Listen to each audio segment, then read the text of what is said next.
What's going on, ladies and gentlemen? So I have been wanting to talk about this for a few days now because it happened last Friday on SmackDown, but it's more so what happened afterwards that I really want to talk about. So The Rock comes back, Cody Rhodes is in the ring, but he pretty much tells Roman he won't be challenging him for the title at WrestleMania. And then The Rock comes out. And the crowd erupts. The crowd goes crazy because they love The Rock. Rock is a legend. Rock is a main eventer. He's a box office draw. He is a megastar. He is a mainstream star. But of course, these wrestling fans nowadays can't let a good thing be a good thing. Can't let a dream match happen without doing their best to sabotage it. And before I continue on with how they're trying to sabotage The Rock versus Roman Reigns, I want to hit the rewind button. Let's go back in the past. Because I see some of these people saying that what The Rock is doing to Cody Rhodes is just exactly what The Rock did to CM Punk. You people do realize that CM Punk's lengthy title reign was because of The Rock, don't you? You do understand it was planned for Rock to win the title at like either Royal Rumble or Elimination Chamber. I think Rock did do an interview and said it was Elimination Chamber originally that it was scheduled for, but WWE changed it and it was out of Rock's control. It wasn't him playing politics. It was the WWE making a decision to go ahead and do it at the Royal Rumble. Either way, the point is, The Rock did not screw CM Punk out of main eventing WrestleMania because it was never WWE's plan for CM Punk to main event WrestleMania. It was about John Cena's redemption storyline. Him getting his revenge on The Rock. Him getting that win back. That's what it was always about. And as much as I don't like John Cena, I can at least admit that's what it was about. That's what the WWE wanted. So all this talk that Rock played backstage politics to screw CM Punk over is bullshit. Absolute fucking bullshit. CM Punk himself admitted the WWE told him he would be losing to The Rock. So he knew, basically he had a choice, that it could be him or Daniel Bryan that goes and faces The Rock for the title. Now, a year later, CM Punk would leave WWE at Royal Rumble 2014 right after it, the next night on Raw, would leave the company and say that he was really pushing for Daniel Bryan to get his main event push. But just prior to that, a year before, it was given the opportunity for CM Punk to allow Daniel Bryan to face The Rock, and CM Punk chose himself. So you need to think about that.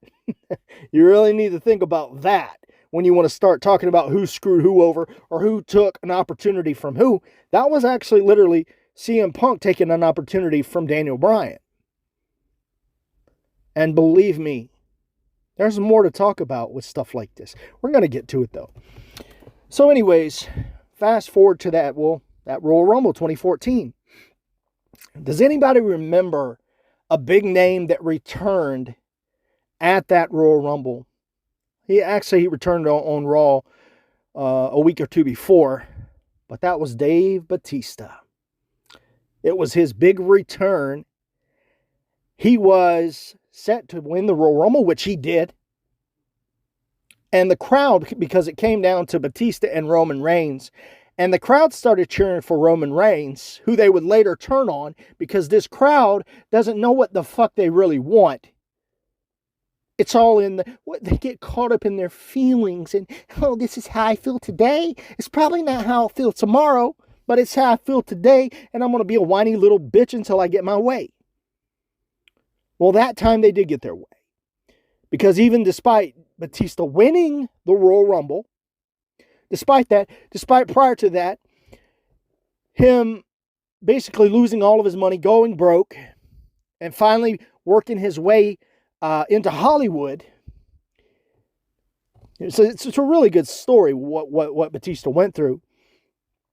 He finally worked his way back, finally started getting paychecks, came back to WWE, had one final run that these fucking fans ruined because they're selfish pricks that only think about themselves and what they want and fuck anybody else. Fuck the fact that Dave Bautista was promised to win the title at WrestleMania. Oh, fuck that. No, that's one instance where y'all actually did get your way. You did sabotage the plans.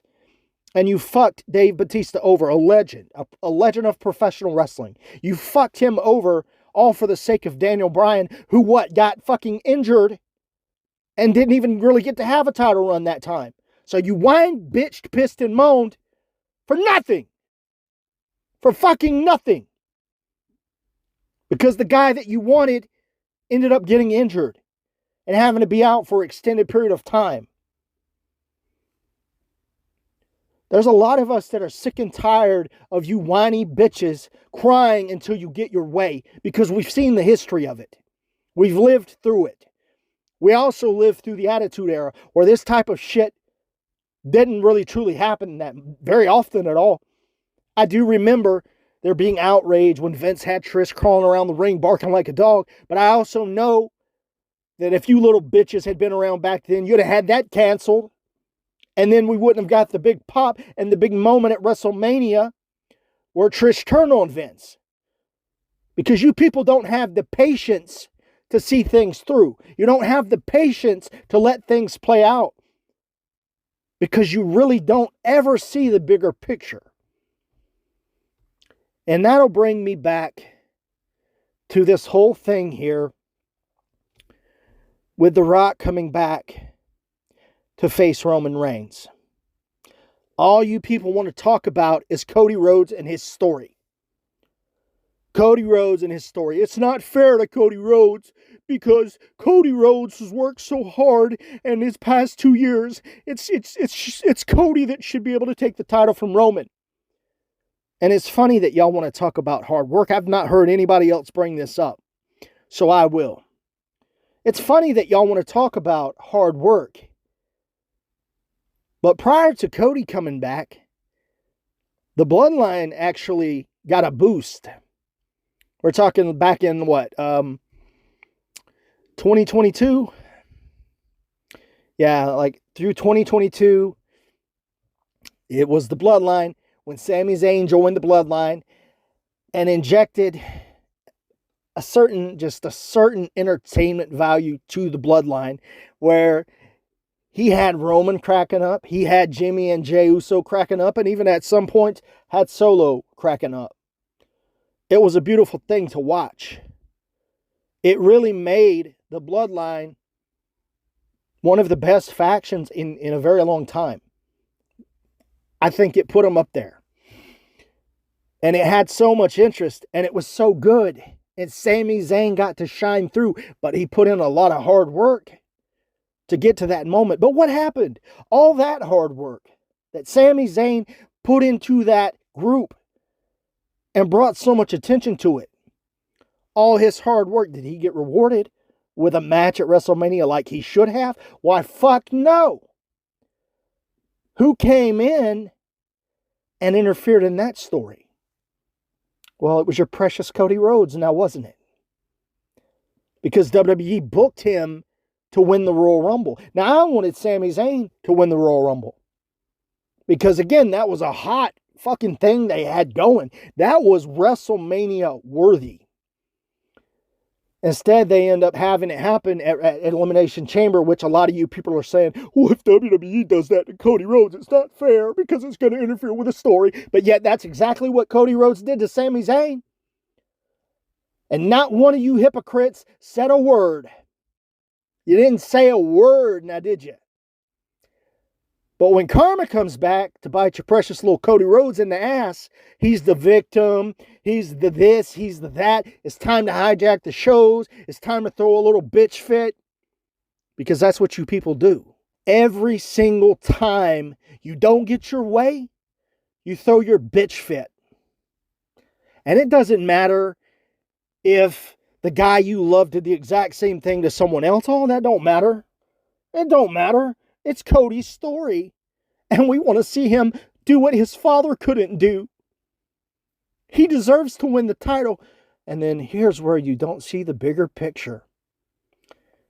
Did it ever occur to you people that maybe, just maybe, WWE was trying to save Cody Rhodes from losing at WrestleMania? Because maybe, just maybe, WWE wants Roman Reigns to beat Hulk Hogan's title reign record? Did that ever occur to you, people?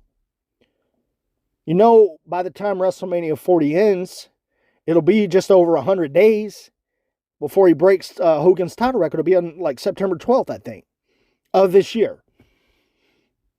And knowing how WWE is, they've got Gunther as the longest reigning Intercontinental Champion of all time. They've got Rhea Ripley. By the time WrestleMania 40 comes, will have had the women's title for a year. Look at all the lengthy title runs that they've had. So you're telling me they're not going to want Roman to beat that record? I think they would. And so let's say they do insert Rock here, and Rock loses. That saves your precious Cody Rhodes from having to lose. And on top of that, there's also a story. And again, it's the bloodline. The bloodline has been the story in WWE for years now. And you know who fits into that bloodline perfectly? Maybe it's Roman Reigns' blood-related cousin, The Rock. Maybe that's why WWE's been trying for years to book this match. Because they want to tell a story. But you people don't give a fuck, like you didn't give a fuck about Sami Zayn's story and him headlining WrestleMania. Like now you don't give a fuck about The Rock's story because you only care about what you want. You only care about who you want to win. And if you can't get what you want, you're going to ruin it for everybody else, just like you did with Batista back in 2014. And what happened with Daniel Bryan when he finally did get a title run? The fans just quit supporting him because when you people get what you want, what else is there to cheer for? You've whined and pissed and moaned because it's not fair. Daniel Bryan's a victim, and now Cody Rhodes is a victim. And what do you think's going to happen if Cody Rhodes ever wins that title? All the support is going to go bye-bye. Because just like Daniel Bryan, when Daniel Bryan will get on the microphone, I was saying it then, he's not oozing charisma. There's no real reason to cheer for this guy. He's not a Hulk Hogan. He's not a Rock. He's not an Austin. All that he really had was being the underdog. And when he's not the underdog anymore, when he doesn't have that to fight for, pretty much gave up on it. And the reactions prove that. And the fact that he turned heel proves that. Just like when Cody Rhodes, because I think it would be very funny. I think it would be hilarious if WWE does cave and give you people what you want. But this time, it's Cody's final shot and he loses it. And he never gets that title because you little bitches ruined it. You ruined the plan because, again, you don't see the bigger picture. Now, will that happen? That remains to be seen. Is this all a work? It remains to be seen. What doesn't remain to be seen is the fact of you people show your true colors every single time. And it's old, it's played out, it's sickening, and it's tiring. People like me are tired of your shit. Y'all need to grow the fuck up and stop acting like little crybabies every single time. You put The Rock and Cody Rhodes in a ring, or you put The Rock and Cody Rhodes on a talk show, and I'm telling you, the attention's going to be on The Rock because he's the star. He's the fucking star. He's the fucking man. I see people telling Rock to go back to Hollywood. This is how stupid you fuckers are. This is how fucking dumb you people truly are. Having The Rock back and having Cody Rhodes wrestle at WrestleMania, let's say he doesn't get his title match. He doesn't get Roman Reigns. You know what he could get? He could get a whole lot of extra eyes on himself because of The Rock being there. The Rock bringing attention to WrestleMania. Could get Cody Rhodes new fans. Could help grow the WWE even more than it already is. They have 99 million fucking YouTube subscribers. They have 99 million YouTube subscribers. And I saw this on Twitter. Somebody posted where Sean Ross Sapp had done a poll. Like 107,000 votes. And keep in mind, people could vote multiple times because people do have multiple accounts. So it's not even necessarily legitimately 107,000 people. But even at that, you take that 107,000 and compare it to the 99 million on YouTube. You think that's the majority of their fucking fan base? I don't think so. You people walk around, you beat this drum, you act like you represent the majority when you don't. And Daniel Bryan was fucking proof of that. You don't. People are tired of your crybaby bullshit. People are tired of you acting like children every time you don't get your fucking way. It's people like you wrestling fans, that have run so many good wrestling fans off. Because you want it to be your little bingo hall bullshit, indie-fed wrestling garbage that most people don't give a fuck about. And I have defended AEW. But if Cody Rhodes was such a draw, how come AEW peaked on their first show? Cody Rhodes is deserving of all these things. How come he didn't bring in a shitload of viewers? And I'll end it on this.